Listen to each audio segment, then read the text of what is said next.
Hello दोस्तों, कैसे हैं आप सब लोग। उम्मीद करता हूं काफी अच्छे होंगे। तो दोस्तों, आईपीओ के इस सीजन के अंदर हम रिव्यू करेंगे एक और अपकमिंग आईपीओ का, जिसका नाम है आर्कियन केमिकल का आईपीओ, जो कि 9 नवंबर से लेकर 11 नवंबर के बीच में ओपन रहेगा और जिसकी डिमांड अभी सबसे ज्यादा है जो अपकमिंग आईपीओ आने वाले हैं उसके अंदर। और उसके अलावा जो बीकाजी फूड्स का आईपीओ सेकंड नंबर पर चल रहा था, अब ये आईपीओ जब आया है उसके बाद से इसका नंबर जो है सेकंड हो गया है। तो जानेंगे इस वीडियो के अंदर इस आईपीओ में अप्लाई करना चाहिए या नहीं करना चाहिए। तो देखिए दोस्तों, सबसे पहले इसका ग्रे मार्केट का प्रीमियम जानेंगे, जिससे हमें लिस्टिंग गेन्स का एक अंदाजा हो जाएगा। फिर दोस्तों जानेंगे इस कंपनी की डिटेल्स के बारे में, मतलब ये कंपनी क्या काम करती है, किस सेक्टर की ये कंपनी है। फिर दोस्तों जानेंगे इसके फाइनेंशियल्स फंडामेंटल्स के बारे में, मतलब ये कंपनी प्रॉफिट मेकिंग है या लॉस मेकिंग कंपनी है, और अपने जो पीयर कंपटीटर्स हैं उनसे ये कैसा परफॉर्मेंस कर रही है। फिर दोस्तों जानेंगे इस आईपीओ की डिटेल्स के बारे में, और अंत में मैं आपको बताऊंगा कि इस आईपीओ में अप्लाई करना चाहिए या नहीं करना चाहिए, और करें तो लिस्टिंग गेन्स के हिसाब से करें या लॉन्ग टर्म के हिसाब से। सारी चीजें इस वीडियो के अंदर हम क्लियर करेंगे। तो दोस्तों, अगर ग्रे मार्केट के प्रीमियम की बात करें तो अभी सारे आईपीओ के ग्रे मार्केट के प्रीमियम काफी डाउन चल रहे हैं। इवन इसका भी ग्रे मार्केट का प्रीमियम जो है काफी डाउन हो गया है।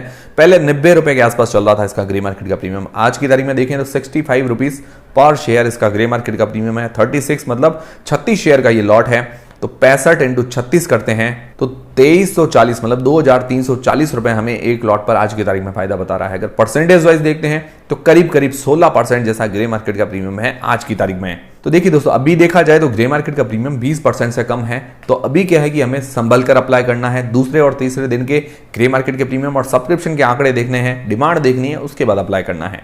और पहले दोस्तों इसके ग्रे मार्केट के अंदर जो डिमांड थी 30% के आसपास इसका ग्रे मार्केट का प्रीमियम चल रहा था, काफी अच्छा चल रहा था। पर अभी देखा जाए तो इतने सारे आईपीओ ओपन हो गए, डिमांड इधर उधर शिफ्ट हो गई, तो क्या है कि सबके ग्रे मार्केट के प्रीमियम डाउन हुए हैं, तो थोड़ा बहुत इस पर भी हमें इफेक्ट देखने को मिला है। और बाकी दोस्तों डेली ग्रे मार्केट का प्रीमियम अपडेट मिलता रहता है, तो आप हमारे टेलीग्राम चैनल को ज्वाइन कर लें। इससे क्या है कि आपको वीडियो का नोटिफिकेशन हाथों हाथ मिल जाएगा और कोई भी वीडियो मिस नहीं होगा। टेलीग्राम और फ्री में डीमेट अकाउंट की लिंक आपको डिस्क्रिप्शन के अंदर मिल जाएगी। अब दोस्तों जानते हैं इस कंपनी की डिटेल्स के बारे में, मतलब ये कंपनी काम क्या करती है। तो देखिए दोस्तों, ये कंपनी जो है स्पेशलिटी केमिकल्स मैन्युफैक्चर करती है। मतलब इसका सेक्टर अगर देखें तो ये केमिकल सेक्टर की कंपनी है। तो देखिए दोस्तों, केमिकल सेक्टर की बहुत बढ़िया डिमांड है इंडिया के अंदर, मतलब आने वाले टाइम के अंदर। तो इसके अंदर ये 3 प्रोडक्ट मेनली मैन्युफैक्चर करती है। लिक्विड ब्रोमीन, इंडस्ट्रियल सॉल्ट है, फिर सल्फेट ऑफ पोटाश। ये 3 प्रोडक्ट ये मैन्युफैक्चर करती है। तो देखिए दोस्तों, ब्रोमीन जो है हेलोजन से रिएक्ट करती है। ये जो काम आती है कीटनाशक के अंदर। कीटनाशक आप जानते ही होंगे, जो छोटे मोटे कीट होते हैं, कीट पतंगे कीड़े वीड़े, उसके अंदर। उसके अलावा दवाइयों के अंदर और भी काफी सारे जगह इसका काम आता है लिक्विड ब्रोमीन का। और ब्रोमीन से जो इसका रेवेन्यू जनरेट होता है करीब करीब 50% जैसा। दूसरा ये मैन्युफैक्चर करती है इंडस्ट्रियल सॉल्ट, जो कि काफी सारी इंडस्ट्रीज के अंदर काम आता है, जैसे ग्लास मैन्युफैक्चरिंग इंडस्ट्री है, स्टील हार्डनेस के अंदर है, पॉलिस्टर, प्लास्टिक, और भी काफी सारी इंडस्ट्रीज के अंदर इंडस्ट्रियल सॉल्ट काम आता है। तो इससे लगभग इसका रेवेन्यू जनरेट होता है 40 से 45% के आसपास। दोस्तों तीसरा जो इसका प्रोडक्ट है सल्फेट ऑफ पोटाश, जो काम आता है फर्टिलाइजर्स मतलब उर्वरक के अंदर। और दोस्तों ये इंडिया में अकेली कंपनी है जो सल्फेट ऑफ पोटाश मैन्युफैक्चर करती है, और इससे इसका जो रेवेन्यू जनरेट होता है करीबन 1-2% के आसपास। और उसके अलावा प्लस पॉइंट की अगर बात करूं तो ये सबसे बड़ा एक्सपोर्टर है ब्रोमीन और इंडस्ट्रियल सॉल्ट का इंडिया के अंदर। मतलब जो बाहर विदेशों के अंदर ब्रोमीन और इंडस्ट्रियल सॉल्ट जाता है इंडिया से, उसके अंदर ये सबसे बड़ा एक्सपोर्टर है आर्कियन केमिकल। तो ये इसके लिए प्लस पॉइंट हो जाता है। और सल्फेट ऑफ पोटाश का भी एक्सपोर्टर है, उसके अंदर भी लीडिंग के अंदर आता है। इसके टोटल 13 कंट्रीज के अंदर 18 ग्लोबल कस्टमर्स हैं और 24 इंडियन कस्टमर्स हैं इंडिया के अंदर। और इसकी जो इंडस्ट्री है वो कच्छ के रण के अंदर है, हाजीपुर गुजरात के अंदर। तो ये आपको समझ में आ गया बिल्कुल आसानी से कि ये कंपनी क्या काम करती है। केमिकल सेक्टर की कंपनी है और जिस सेक्टर के अंदर भी है, जो प्रोडक्ट मैन्युफैक्चर करती है उसके अंदर लीडिंग भी है।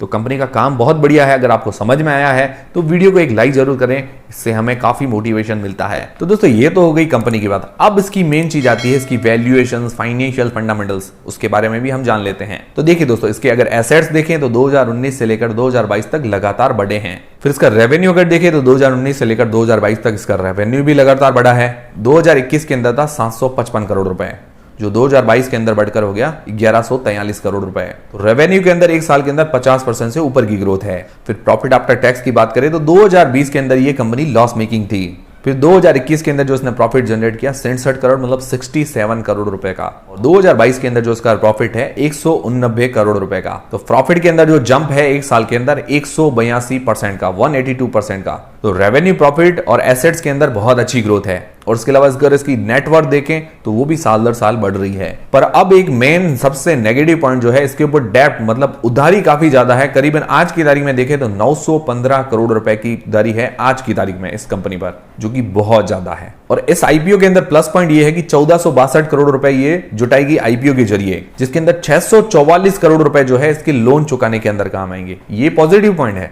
पर 644 करोड़ चुकाने बाद भी 300 करोड़ रुपए के आसपास इसके ऊपर उधारी रह जाएगी। ये सबसे बड़ा नेगेटिव पॉइंट है। इतनी ज्यादा उधारी सोचने वाली बात है।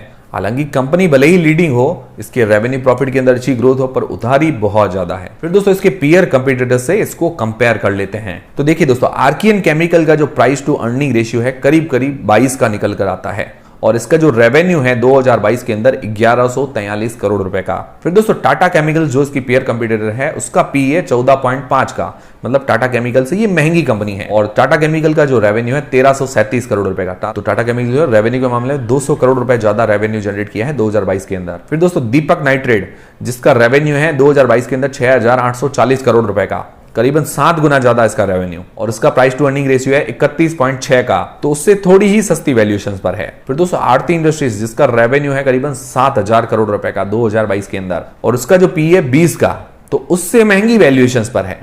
तो ओवरऑल अगर देखा जाए तो काफी महंगी वैल्यूएशन पर आर्कियन केमिकल का आईपीओ आ रहा है और बाकी ये तीनों कंपनीज हैं इनसे काफी छोटी कंपनी है ये।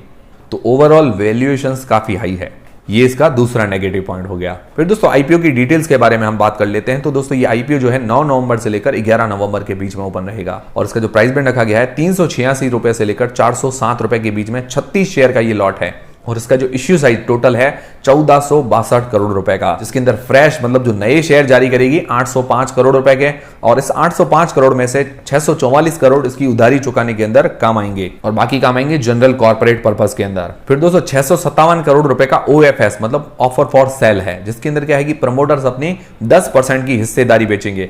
करीबन 65% की जो हिस्सेदारी है वो बाद में 55% के आसपास रह जाएगी। तो ये थोड़ा पॉजिटिव है कि फ्रेश इश्यू थोड़ा सा ज्यादा है। फिर दोस्तों रिटेल पोर्शन जो रखा गया है 10% का और मुझे लगता है इसके अंदर रिटेल पोर्शन 10% का होना ही चाहिए क्योंकि इस कंपनी के ऊपर डेप्ट काफी ज्यादा है और उसके अलावा इसका प्राइस बैंड भी काफी महंगा है। तो रिटेल पोर्शन 10% बिल्कुल सही है। फिर दोस्तों इसकी जो लिस्टिंग डेट है वो है 21 नवंबर को। ठीक है, ये सारी चीजें हो गई आईपीओ को लेकर। अब दोस्तों जानते हैं कि इस आईपीओ में अप्लाई करना चाहिए या नहीं करना चाहिए और करे तो लिस्टिंग गेन्स के हिसाब से या लॉन्ग टर्म के हिसाब से। उससे पहले दोस्तों अगर आप अपने अलॉटमेंट की चांसेस बढ़ाना चाहते हैं तो घर के सभी फैमिली मेंबर्स के डीमेट अकाउंट से आईपीओ में अप्लाई कीजिए। अगर घर के किसी भी फैमिली मेंबर्स के डीमेट अकाउंट नहीं है तो बिल्कुल फ्री में डीमेट अकाउंट खुलवाने की लिंक आपको डिस्क्रिप्शन के अंदर मिल जाएगी। तो अब दोस्तों लिस्टिंग गेन्स के हिसाब से अप्लाई करें या नहीं करें, तो देखिए दोस्तों अगर आज की तारीख में अगर इसका ग्रे मार्केट का प्रीमियम देखें तो 16% के आसपास है। मैंने आपको कहा मिनिमम 20% होना ही चाहिए, तो अभी 16% है। तो अभी सोचने लायक बात है कि दूसरे और तीसरे दिन इसकी डिमांड हमें देखनी चाहिए। दूसरे और तीसरे दिन डिमांड अगर अच्छी रहती है तो लिस्टिंग गेन्स के हिसाब से हम अप्लाई कर सकते हैं और बाकी डेली आपको अपडेट मिलता रहता है। टेलीग्राम चैनल को ज्वाइन करके रख लीजिए। तो लिस्टिंग गेन्स के लिए वेट करके अप्लाई करना सही रहेगा। तो लॉन्ग टर्म के हिसाब से अगर देखें तो इसके प्लस पॉइंट और नेगेटिव पॉइंट दोनों ही देख लेते हैं, उसके बाद कंक्लूजन निकालते हैं। तो देखिए दोस्तों प्लस पॉइंट अगर देखें तो ये तीनों ही जो प्रोडक्ट ये मैन्युफैक्चर करती है उसके अंदर लीडिंग एक्सपोर्टर है और उसके अलावा सल्फेट और पोटास के अंदर इंडिया की अकेली ये मैन्युफैक्चरर है। तो ये सबसे बड़ा प्लस पॉइंट हो जाता है। फिर दोस्तों रेवेन्यू और प्रॉफिट के अंदर भी बहुत अच्छी ग्रोथ है, नेटवर्थ के अंदर अच्छी ग्रोथ है, एसेट्स के अंदर अच्छी ग्रोथ है, तो ये भी इसके लिए प्लस पॉइंट है। और स्पेशलिटी केमिकल का जो सेक्टर है ये भी बढ़िया सेक्टर है जिसकी ग्रोथ आने वाले टाइम में अच्छी रह सकती है इंडिया के अंदर और इसके अलावा ये एक्सपोर्ट करती है, ये भी इसके लिए प्लस पॉइंट है। अब दोस्तों इसके नेगेटिव पॉइंट भी हम देख लेते हैं। तो देखिए दोस्तों सबसे बड़ी नेगेटिव पॉइंट ये है कि इसके ऊपर डेप्ट काफी ज्यादा है और आईपीओ से जो पैसे जुटाएंगे उससे डेप्ट चुकाएंगे, उसके बाद भी इसके ऊपर करीब करीब 300 करोड़ रुपए का डेप्ट रह जाएगा, जो कि बहुत ज्यादा है। दूसरी चीज इसकी वैल्यूएशंस काफी हाई है, प्राइस बैंड बहुत महंगा है, तो इतना ज्यादा नहीं होना चाहिए। मैंने आपको कंपेयर करके भी बताया, टाटा केमिकल्स, दीपक नाइट्रेट और आरती इंडस्ट्रीज से भी काफी महंगी वैल्यूएशंस पर है। तो दोस्तों ये दोनों थे इसके नेगेटिव पॉइंट। तो ओवरऑल कंक्लूजन ये है कि ये थोड़ा सस्ता होता, इसका प्राइस बैंड एकदम रीजनेबल होता और उसके अलावा डेप्थ थोड़ा जो कम होता तो क्या है कि हम आसानी से बिल्कुल आंख मूंद कर इसके अंदर अप्लाई कर सकते थे, लिस्टिंग गेन्स के लिए भी और लॉन्ग टर्म के लिए भी। और इसके अंदर वैल्यूएशंस डेप्थ की दिक्कत आ गई है, तो क्या है कि हमें देखना है इसकी दूसरे और तीसरे दिन की डिमांड कैसी रहती है। ओवरऑल अगर लॉन्ग टर्म में देखा जाए तो अच्छी कंपनी है। अगर ये अपना डेप्ट चुका दे तो वो लॉन्ग टर्म में काफ़ी अच्छी कंपनी ये साबित हो सकती है। फाइनेंशियल परफॉर्मेंस जैसा ये चल रहा है, रेवेन्यू प्रॉफिट के अंदर अच्छी ग्रोथ है, उस हिसाब से ये बढ़िया कंपनी साबित हो सकती है। और इसके अलावा ये अपने जो तीनों प्रोडक्ट के अंदर लीडिंग एक्सपोर्टर है, ये इसके लिए प्लस पॉइंट है। पर क्या है कि इसका प्राइस बैंड अभी महंगा है, डेप्थ थोड़ा ज़्यादा है, तो हमें क्या है कि डिमांड देखनी है, दूसरे और तीसरे दिन डिमांड कैसी रहती है, उस हिसाब से हमें अप्लाई करने का कोई भी डिसीजन लेना है। पर ओवरऑल मेरा तो मन यही कह रहा है कि थोड़ा और सस्ता होना चाहिए था, जिससे क्या है कि वैल्यूएशन सही रहती। डेप्थ भले ही ज्यादा है, डेप्थ को क्या है धीरे धीरे चुका देगी। अगर कंपनी अच्छा परफॉर्मेंस करेगी, फाइनेंशियल परफॉर्मेंस अच्छे होंगे, तो डेप्थ तो कम हो जाएगा, पर प्राइस बैंड अगर सही रहता ना तो हम आसानी से अप्लाई कर सकते थे। तो अभी क्या है कि असमंजस की स्थिति बनी हुई है, तो क्या है कि मैं इस पर फाइनल डिसीजन भी आपको जल्द ही दे दूंगा। मतलब दूसरे तीसरे दिन के सब्सक्रिप्शन और ग्रे मार्केट के प्रीमियम के आंकड़े वगैरह देख के उसके बाद हम इसके अंदर अप्लाई करने का सोचेंगे। तो अभी के लिए सोच विचार के अप्लाई करना ही सही रहेगा। तो उम्मीद करता हूं सारी चीजें क्लियर हो गई होगी कि ये कंपनी क्या काम करती है, इसके पॉजिटिव नेगेटिव्स सारी चीजें मैंने आपके क्लियर कर दी है। और दोस्तों डिसीजन आपको लेना है कि आपको क्या करना है। दोस्तों ये वीडियो देखने के बाद क्या आप इस आईपीओ में अप्लाई करेंगे या नहीं करेंगे, वो मुझे कमेंट करके जरूर बताइएगा। और करेंगे तो लिस्टिंग गेन्स के हिसाब से या लॉन्ग टर्म के हिसाब से, ये भी मुझे कमेंट करके जरूर बताइएगा। और पर्सनली अगर मेरी बात करें, इसकी वैल्यूएशन अगर सही रहती ना तो मैं लॉन्ग टर्म के लिए इसके अंदर बिल्कुल अप्लाई करता। पर अभी भी अप्लाई करने का सोच रहा हूं, पर डिसीजन में क्या है कि दूसरे और तीसरे दिन लूंगा। इससे थोड़ा क्या है कि सेफली चल रहा हूं, क्योंकि बहुत सारे आईपीओ आ रहे हैं ना, तो सेफली चलना सही रहेगा। और बाकी जो अपकमिंग आईपीओ आने वाले हैं उनके रिव्यू का वीडियो भी आपको जल्दी ही मिल जाएगा। और दोस्तों टेलीग्राम, इंस्टाग्राम, फ्री में डीमेट अकाउंट सबकी लिंक डिस्क्रिप्शन के अंदर है। मिलते हैं दोस्तों नेक्स्ट वीडियोस के अंदर।